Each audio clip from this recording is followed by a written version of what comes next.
పాత్రికేయ మిత్రులందరికీ నమస్కారం. భాగ్యనగర్లో జరుగుతున్నటువంటి జిహెచ్ఎంసీ ఎన్నికల సందర్భంగా ఆ ఎన్నికల ప్రచారంలో భాగంగా మొదటి నుంచి కూడా చాలా మంది జాతీయ నాయకులు ఇక్కడికి వస్తా ఉన్నారు. రాష్ట్రంలో ముఖ్యమంత్రి ప్రజలకు అందుబాటులో ఉండలేరు కాబట్టి ఒక భరోసా కల్పించడానికి, ఒక ఆత్మస్థైర్యం నింపడానికి భాగ్యనగర్ ప్రజల పట్ల ఆదుకునే ప్రయత్నం చేస్తున్న భరోసా నింపడానికి వాళ్ళ జాతీయ నాయకులందరూ వస్తున్నారు. ఈరోజు ముఖ్యంగా మా ప్రియతమ నాయకులు గౌరవనీయులు పెద్దలు శ్రీ అమిత్ షా గారు ఈ ప్లీజ్ మీరు మాట్లాడక ప్లీజ్, మీరే ఎక్కువ మాట్లాడతారు ప్లీజ్ వారు ఈరోజు రోడ్ షోకు రావడం జరిగింది. ఈ సందర్భంగా మీ అందరితో మాట్లాడే ప్రయత్నం చేస్తారు. గౌరవనీయులు పెద్దలు శ్రీ అమిత్ షా గారిని మాట్లాడాల్సిందిగా కోరుతా ఉన్నాను.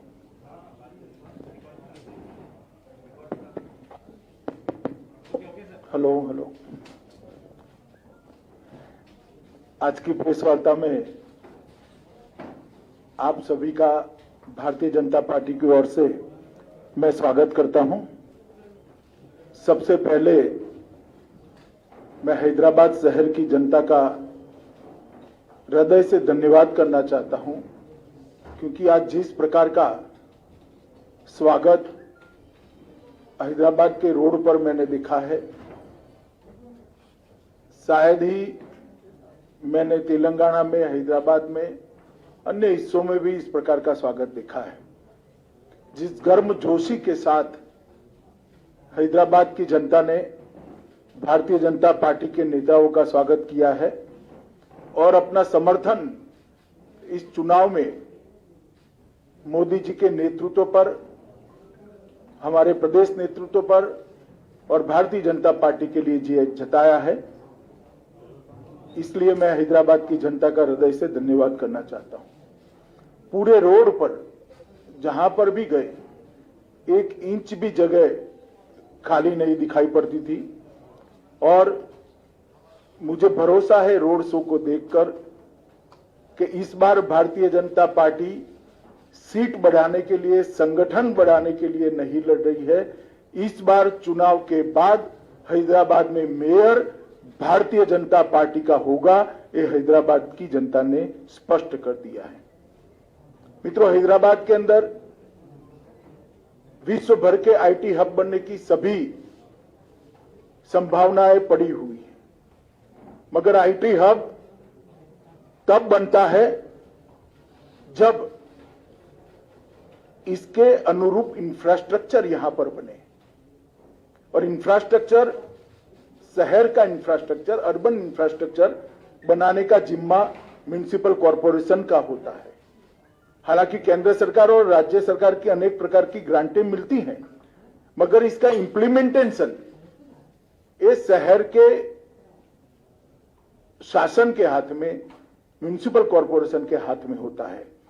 और मुझे कहने में कोई संकोच नहीं है कि जिस प्रकार का कॉरपोरेशन यहां टीआरएस और मजलिस के नेतृत्व में चला है, वो हैदराबाद को आईटी हब बनने के लिए, विश्व का आईटी हब बनने के सबसे बड़ा रोड़ा है. अभी ही बारिश में पानी भर गया, लगभग 7 लाख लोगों के घर में परेशान हो गए, पानी भर गया. 6 साल से स्टॉर्म वाटर की एक भी लाइन, इसका सिल्टिंग नहीं हटाया गया, नालों का सिल्टिंग नहीं हटाया गया. पानी नहीं भरेगा तो क्या होगा? मजलिस साथीदार है, मजलिस के इशारों पर अवैध कंस्ट्रक्शन चलते हैं, एपीसमेंट होता है. इसके कारण पानी की निकासी के मार्ग के अंदर अवैध कंस्ट्रक्शन जो हुए हैं, उसने भी पानी भरने में, जमाव होने में बहुत बड़ी भूमिका निभाई है. मैं हैदराबाद की जनता को विश्वास दिलाना चाहता हूं कि एक बार आप भारतीय जनता पार्टी को यहां मौका दीजिए. हम सारे इलीगल कंस्ट्रक्शन जो पानी की निकास के मार्ग में है, उसको हटाकर कभी भी हैदराबाद के अंदर पानी भरे ऐसी स्थिति नहीं रहने देंगे. मैं आज ये प्रेस वार्ता में ये भी पूछना चाहता हूं कि जब पानी भर गया तब श्रीमान केसीआर कहां थे? उनके निवास के सामने की कॉलोनियों में भी पानी गिरा। हम भी मीडिया को ध्यान से देखते हैं, कहीं पर भी मुख्यमंत्री ने ना कोई दौरा किया, ना कॉरपोरेशन की बैठक की, ना विधायकों के साथ घूमते दिखे, ना स्थानीय सांसदों के साथ घूमते दिखे। जब हैदराबाद की जनता इतनी बड़ी मुसीबत में थी तब मुख्यमंत्री कहां थे, ओवैसी कहां थे? हैदराबाद की जनता के मन में ये बहुत बड़ा सवाल है जिसका जवाब उनको देना पड़ेगा। मित्रों, हम वादा करते हैं कि गुड गवर्नेंस को हम हैदराबाद के अंदर जमीन पर उतारेंगे और हैदराबाद को विश्व का आईटी हब बनाने की दिशा में सभी अनुरूप कदम उठाए जाएंगे। और ये भारतीय जनता पार्टी का वादा है। मोदी जी जो कहते हैं वो करते हैं, हम जो कहते हैं वो होता है। चाहे 2014 का हमारा घोषणा पत्र हो या 2019 का घोषणा पत्र हो, हमने सारे वादों पर अमल किया है। मैं हैदराबाद की जनता को 5 साल पहले एक घोषणा पत्र टीआरएस ने भी दिया था, जिसको प्रचिन्ह आशीर्वाद मजलिस के भी थे। मैं कुछ सवाल यहां पर छोड़कर जाना चाहता हूं। कल वोटिंग है, मेरी आशा है शाम को केसीआर जी इसके जवाब दें। एक तो आपने 100 दिन की योजना का वादा किया था, इसका हिसाब किताब हैदराबाद की जनता मांगती है। क्या हुआ? 100 दिन छोड़िए साहब, 5 साल पूरे हो गए। उसमें से कुछ भी करा हो तो हैदराबाद की जनता के सामने रखिए। एक सिटीजन चार्टर आप देने वाले थे, उसका क्या हुआ? सिटीजन चार्टर छोड़िए, इसका पहला पृष्ठ भी तैयार नहीं हुआ है अभी। और रोजमर्रा के काम के लिए, गटर की सफाई के लिए, रोड की सफाई के लिए, रोड की स्ट्रीट लाइट के लिए हैदराबाद की जनता धक्के खा रही है। 32,000 से ज्यादा नल कलेक्शन गरीब बस्तियों में देने थे। हमने हिसाब किताब लगाया, हमारे कार्यकर्ताओं ने 20% से ज्यादा आप नहीं दे पाए हो। कब दोगे? वादा तो 5 साल का था। गरीबों के लिए 1 लाख घर बनाने थे, 1100 से ज्यादा नहीं बना पाए, जबकि मोदी जी ने 1,35,000 गरीबों के घर के लिए तेलंगाना को पैसा मुहैया करा है। मगर आप इंप्लीमेंट नहीं कर पाते हो। आपके फार्म हाउस से बाहर निकलकर सचिवालय में आओगे तभी तो शायद कभी इंप्लीमेंटेशन होगा। भूसी नदी के साथ साथ 42 किलोमीटर का 6 लेन रोड बनाना था। मेरा सभी मीडिया वालों को निवेदन है कि आपकी वैन जरा भूसी नदी के किनारे किनारे घुमाकर वो 6 लेन का रोड हैदराबाद की जनता को एक बार दिखा दीजिए जरा।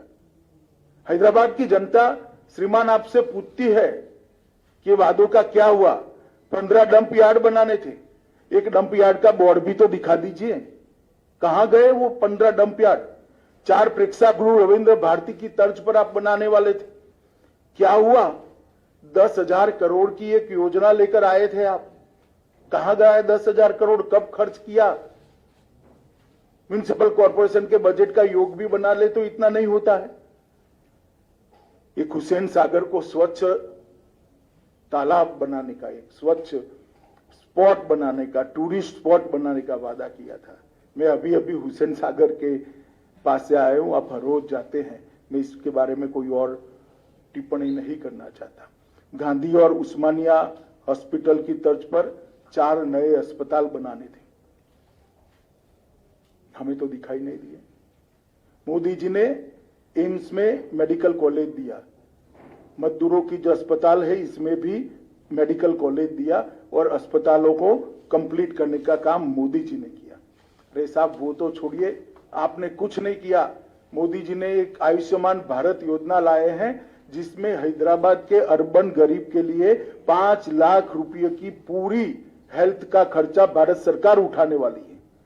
आपने पॉलिटिकल रीजन से मोदी जी हैदराबाद में लोकप्रिय हो जाए इसलिए उसका भी इंप्लीमेंटेशन नहीं किया और हैदराबाद के गरीब को आपने 5 लाख रुपए के स्वास्थ्य योजना से महरूम रखा है।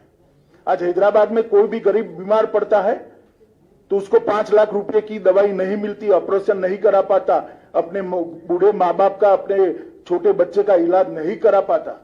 क्या बिगाड़ा है इन लोगों ने?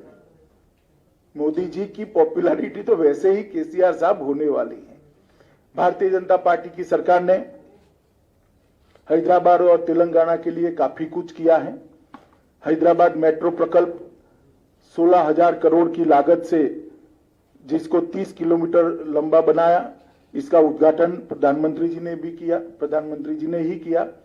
प्रतिष्ठित शैक्षणिक संस्थानों की स्वीकृति की, 4 बनाए हैं। Biodiversity research centre Hyderabad, centre for innovation for defence excellence Hyderabad, ऐसे 4 बनाए हैं। 40,800 करोड़ की इंफ्रा योजनाओं की घोषणा हम पहले ही कर चुके हैं, जिसमें हैदराबाद बेंगलुरु राजमार्ग, हैदराबाद विजयवाड़ा राजमार्ग, शहरी क्षेत्र के विकास के लिए अमृत मिशन लाया। ग्रेटर हैदराबाद नगर निगम में 3.30 करोड़ मूल्य के 2 पार्क विकसित किए गए। जीएचएमसी की लिए क्रेडिट रेटिंग की पूरी करने के लिए हमने इनिशिएटिव लिया। सबसे बड़ी बात हैदराबाद शहर के गरीबों के लिए, अभी अभी कोरोना काल के बाद Modi ji PM street vendor योजना लेकर आए। ये पीएम स्ट्रीट वेंडर योजना गरीब रेडी वालों के लिए, और मुझे कहते हुए आनंद होता है कि सबसे ज्यादा पीएम स्ट्रीट वेंडर योजना का फायदा अगर किसी एक राज्य को मिला है तो तेलंगाना को मिला है। 3 लाख लोगों को पीएम स्ट्रीट वेंडर योजना के तहत लोन देने का काम किया गया, और सबसे ज्यादा किसी बड़े शहर में दिया गया है तो हैदराबाद को दिया गया है। 30,000 से ज्यादा पीएम स्ट्रीट वेंडर के लोन दिए गए। लगभग और 72 किलोमीटर लंबी रेल परियोजना मेट्रो की लागू हो रही है। इसके अलावे हैदराबाद के लिए पहले पासपोर्ट की बहुत बड़ी दिक्कत थी, अब पूरी व्यवस्था को प्रोफेशनलाइज कर दिया गया है और सारा काम टेक्नोलॉजी बेस कर एक अद्यतन पासपोर्ट ऑफिस यहां पर बनाने का काम किया है। और इसके साथ साथ हैदराबाद के अंदर ये आईटी का बड़ा हब है। देश भर के युवाओं के लिए मोदी जी ने ढेर सारे योजनाएं और ढेर सारे प्लेटफॉर्म उपलब्ध कराए हैं। इसका परिणाम है कि दुनिया भर में आर्थिक संकट है, मगर एफडीआई इनफ्लो सबसे ज्यादा भारत में है। एफआईआई इनफ्लो भी नवंबर में रिकॉर्ड जगह पे पहुंचा है।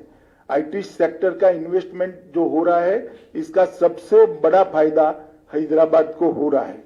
हमने देखा है कि हैदराबाद में भारत की योजना और प्रधानमंत्री जी के सबसे संपर्क से कई बड़ी बड़ी कंपनियां आकर्षित होकर यहां पर अपना इन्वेस्टमेंट किया है, और मेक इन इंडिया की चमक भी हैदराबाद के अंदर बढ़ी है। मोदी जी ने एक बहुत बड़ा रिफॉर्म किया है। अब न केवल वर्क फ्रॉम होम, इसकी जगह वर्क फ्रॉम एनीवेयर के लिए रास्ता खुला है, और इसका सबसे बड़ा फायदा हैदराबाद के युवाओं को होने वाला है, जो आईटी प्रोफेशनल है उनको होने वाला है। ये मिनी भारत है। भारत भर के युवा यहां आते हैं, इनको वर्क फॉर होम की साथ साथ वर्क फ्रॉम एनीवेयर, ये योजना का सबसे बड़ा फायदा अगर किसी एक शहर के युवाओं को होना है तो वो हैदराबाद को होना है।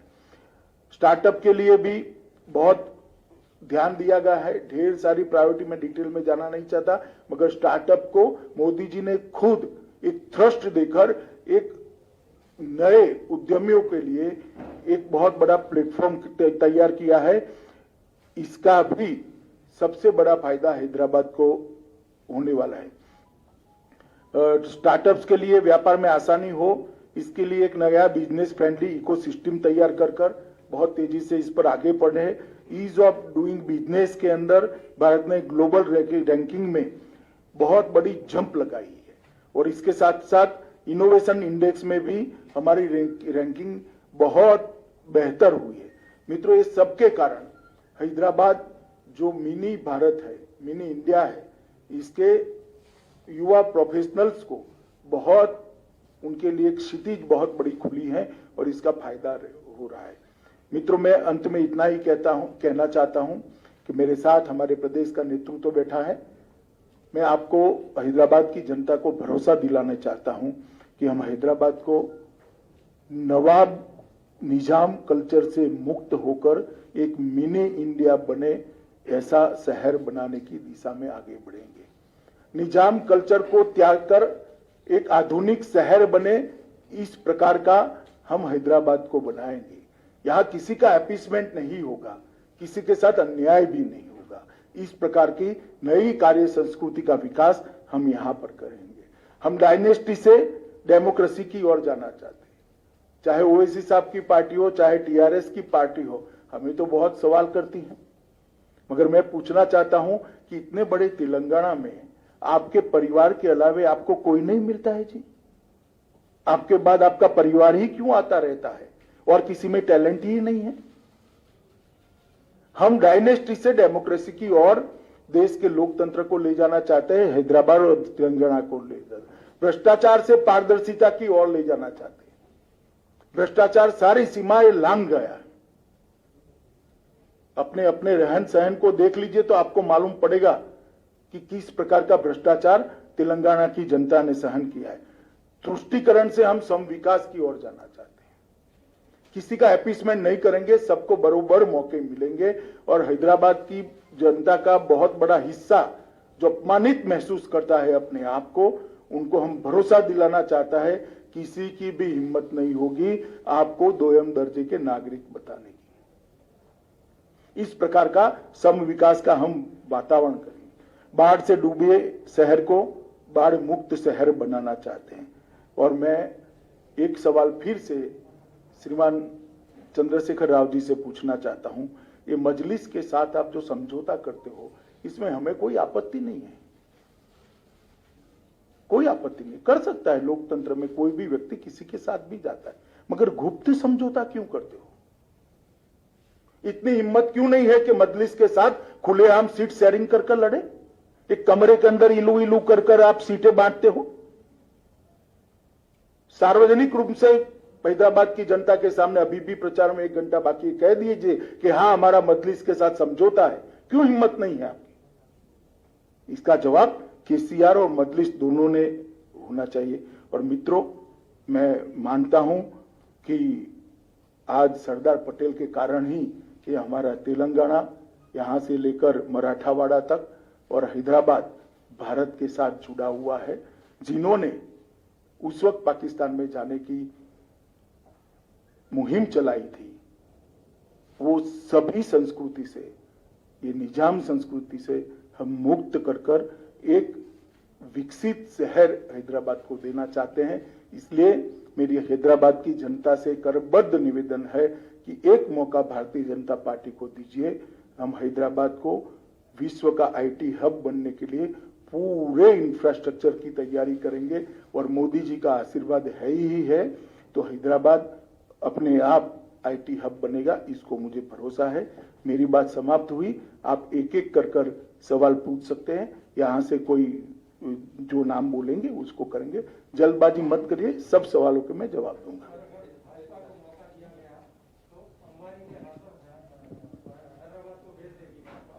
हैं?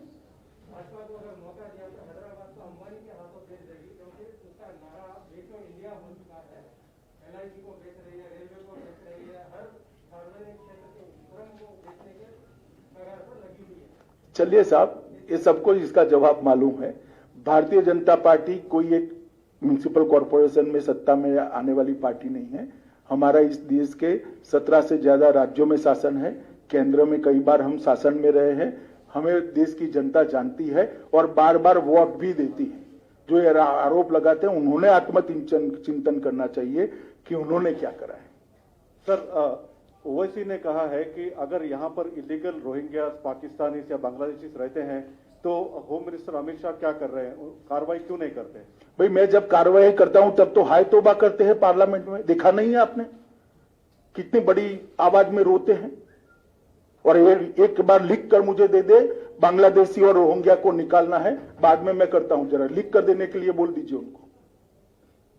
सिर्फ चुनाव में बात करने से नहीं होता है। जब निकालने के लिए पार्लियामेंट में बहस होती है, कौन इनका पक्ष लेता है? देश की जनता जानती है, सबने लाइव टेलीविजन पर देखा है। सर, केसीआर सर ये कहते हैं, केसीआर चीफ मिनिस्टर ये कहते हैं कि सेंट्रल के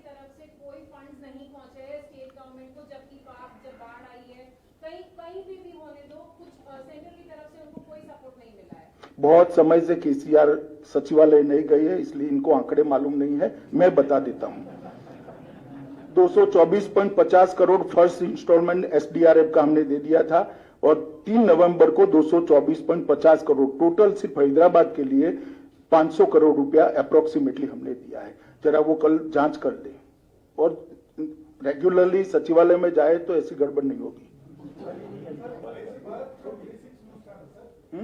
भरत 2018 असेंबली इलेक्शन में आप तो एक सीट जीता, लेकिन उसके बाद सिचुएशन में इंप्रूवमेंट हो गया। पार्लियामेंट इलेक्शन में 17 में 4 सीट जीता, उसके बाद दुब्बा का बाई इलेक्शन भी जीता, अभी जीएचएमसी में कंफर्टेबल पोजीशन। क्या बीजेपी हाईकमांड ये मानते हैं कि साउथ में कर्नाटक के बाद तेलंगाना पोटेंशियल स्टेट है सत्ता में आने के लिए? नहीं, बिल्कुल। हम भारतीय जनता पार्टी आज मुख्य विपक्ष की जगह ले चुकी है और अगले चुनाव में यहां पर भारतीय जनता पार्टी की सरकार निश्चित रूप से बनने वाली है और इसके लिए हमारा तो कार्यकर्ताओं का योगदान है, जनता का सपोर्ट है, मगर केसीआर का भी बहुत सपोर्ट है। जिस प्रकार से वो सरकार चला रहे हैं तो वो यहाँ की जनता भारतीय जनता पार्टी की ओर तेजी से बढ़ी। करप्शन एलिगेशंस लगा रहे, लेकिन उसका कालेश्वरम या मिशन भगीरथ उसके ऊपर सेंट्रल एजेंसी से क्यों इन्वेस्टिगेशन नहीं कर पा रहा? चलिए, आपका सुझाव आ गया है। टीआरएस का आरोप है कि आप लोग जो बड़े नेता बीजेपी आ रहे हैं दिल्ली से सिर्फ हैदराबाद के चुनाव को पोलराइज करने के लिए आ रहे हैं। देखिए भैया, मैंने आपके 25 मिनट बात करी, पोलराइजेशन की क्या बात करी? मैं तो कभी हिंदू मुस्लिम कुछ बोला ही नहीं, कोई बात नहीं करी। डरना नहीं चाहिए किसी से, चुनाव अपने दम पर लड़ना चाहिए, अपने कामों पर लड़ना चाहिए।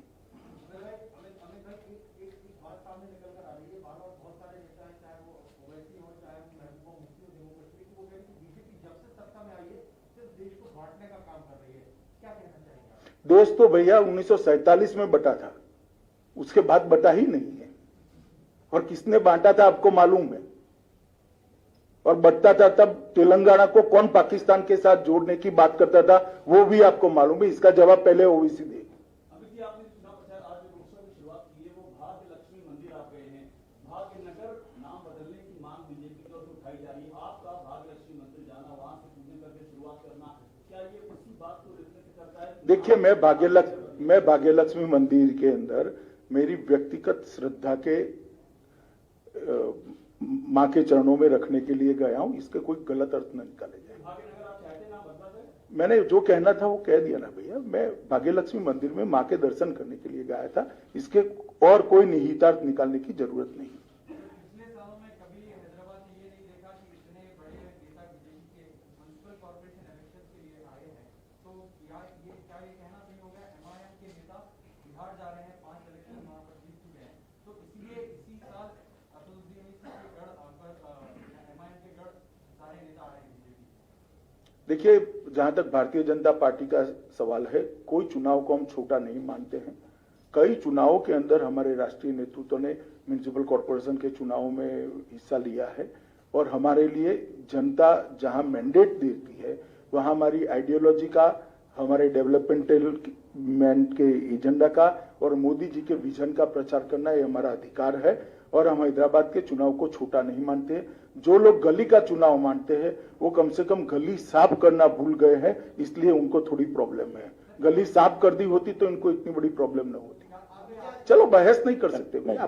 आपका जवाब आ गया भैया। अमित शाह जी, मधु भारत टुडे से है, आपको 2 सवाल है। एक सवाल एक ही पूछो। एक में 2 सवाल पूछूंगा। केसीआर ये बोल रहा है कि कल बात करते हुए दुबला केसीआर को मारने के लिए दिल्ली से इतने लोग बड़े लोग आना चाह रहे, और एक दूसरा सवाल क्या है कि पुलिस वाले को बिहेवियर और फोन टैपिंग हो रहा उनके भी बोल रहे हैं यहाँ पर, वो 2 बातों पर क्या? देखिए, ऐसे रिस्पॉन्सिबल आरोप मुख्यमंत्री की जगह पर बैठे हुए व्यक्ति ने नहीं दिखाने चाहिए। फोन टेपिंग का उनके पास कोई कॉन्क्रीट एविडेंस है तो मुझे शिकायत करनी चाहिए, हम तुरंत जांच करेंगे और सब पर कदम उठाएंगे। एक और इतने दुबले व्यक्ति को हम मारने नहीं आए। चुनाव के लिए इनकी सोच क्या है? एक दूसरे को मारना होता है क्या? क्यों मारेंगे भैया? आपको भगवान 100 साल का करे, हमें कोई आपत्ति नहीं, हम आपको मारने नहीं आए हैं। हम हैदराबाद की स्थिति सुधारने आए, क्योंकि आप घर के बाहर निकलते ही नहीं हो। सर,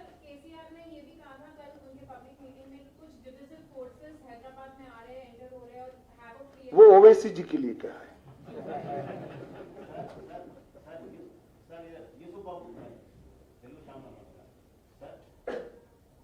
सबका साथ सबका विश्वास इसके बारे में अपने लोग मोदी जी बोल रहे हैं, लेकिन यहाँ के लोग थोड़े लोग बोल रहे हैं, थोड़े नहीं बोल रहे।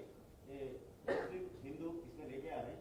आप जम्मू कश्मीर में आपके साथ कई मुस्लिम आपके साथ आ रहे, कई शहीद हुए के हमारे कृष्णा रेड्डी साहब बोले, तो इसके लिए आप नहीं, मैं सवाल ही नहीं समझा। हाँ, तो सबका साथ सबका विकास है ही। हमने गैस, सुनिए ना, हमने गैस के सिलेंडर दिए, ना हिंदू देखा ना मुसलमान, सबके यहाँ गए। शौचालय दिया, ना हिंदू देखा ना मुसलमान, सबके यहाँ गए। बिजली का कनेक्शन दिया, ना हिंदू देखा ना मुसलमान, सबके यहाँ गए। ना क्रिश्चियन देखा ना सिख देखा। तो सबका साथ सबका विकास है ही, इसमें कहाँ दुविधा है?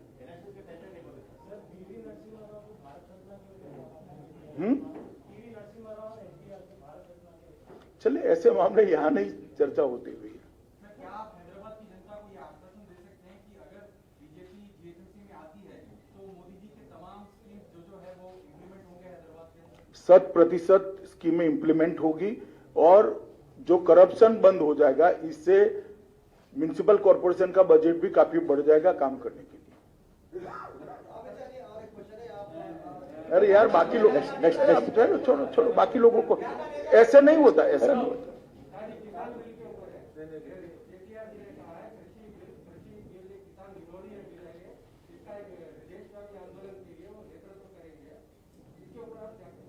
नहीं, कोई डेमोक्रेसी में सबको अधिकार है, मगर मैं इतना स्पष्ट कहना चाहता हूं कि तीनों बिल जो है किसान रिफॉर्म्स है, वो किसानों के भले के लिए है और बहुत समय के बाद किसान एक जकड़ी हुई व्यवस्था से बाहर आने वाला है। राजनीतिक विरोध जिनको करना है वो कर सकते हैं और केसीआर भी पूरे देश में घूमना है तो घूम ही सकते हैं। 19 में भी घूमे थे, अपने राज्य में स्थिति क्या हुई आपको मालूम ही है। मैंने ऐसा नहीं कहा, मैं केसीआर की बात कर रहा हूं। मैंने किसानों के प्रोटेस्ट को कभी पॉलिटिकल नहीं कहा, ना कहना चाहता हूं। आप आपके शब्द मेरे मुंह में मत डालिए। मैंने स्पेसिफिक पिन पॉइंटेड केसीआर के लिए सवाल था, मैंने केसीआर के लिए जवाब दिया।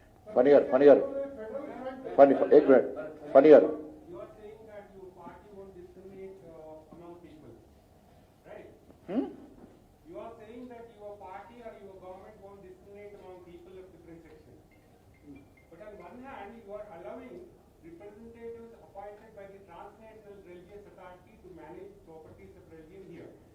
On the other hand, you have taken over the property, 50 properties of 52 temples in Uttarakhand and made chief minister as the board chairman. Don't you think it's a discrimination? नहीं, ऐसा नहीं है। ये सार्वजनिक ट्रस्ट बना है उत्तराखंड सरकार ने और इसमें अंत में तो थोड़ा स्टेबल होने के बाद जनता के प्रतिनिधि ही आने वाले हैं। हाँ, पूछिए। One thing, according to one law, one personal law, the rights of women in the properties of husband are denied. But in case of other personal law, a woman, despite being changed to another religion, she is allowed to take the property. These are the two different yardsticks being implemented in this country. Particularly, this is affected to women of Hindu, Buddhist, Sikh, and Jain religion. How do you look at that? देखिए, ऐसी कोई discrepancy है तो उसको जिन्होंने कानून लाया वो जरूर देखेंगे और कोर्ट भी देखेगी। आप क्या पूछ रहे हैं? एक सेकंड भाई, एक second.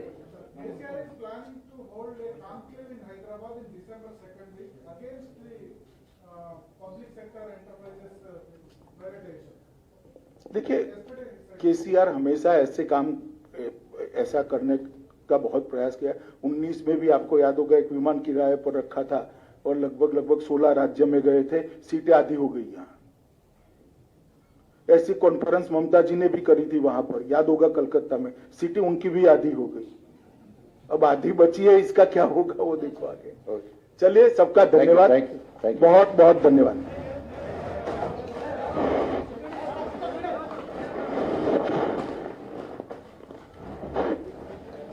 Thank you very much.